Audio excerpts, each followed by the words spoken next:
தமிழகம் எங்கும் கிளைகள் கொண்ட Annamal institute of hotel management and hospital management படிப்பில் சேர்வதற்கான அட்மிஷன் நடைபெறுகிறது.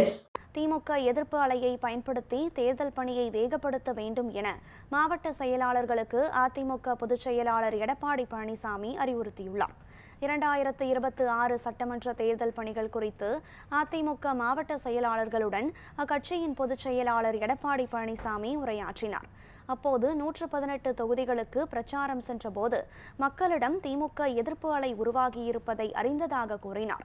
திமுக எதிர்ப்பு அலையை பயன்படுத்தி தேர்தல் பணியை வேகப்படுத்த வேண்டும் எனவும் அவர் தெரிவித்தார். வாக்காளர் பட்டியலில் இறந்தோர் பெயர் மாற்று இடம் சென்றவர்களை கண்டறிந்து நீக்க கவனம் செலுத்த வேண்டும் எனவும் குறிப்பிட்டார். பூத் கமிட்டிகளை உள்ளடக்கிய கூட்டங்களை செப்டம்பர் 1ஆம் தேதி நடத்த வேண்டும் எனவும் மாவட்ட செயலாளர்களுக்கு அறிவுறுத்தினார்.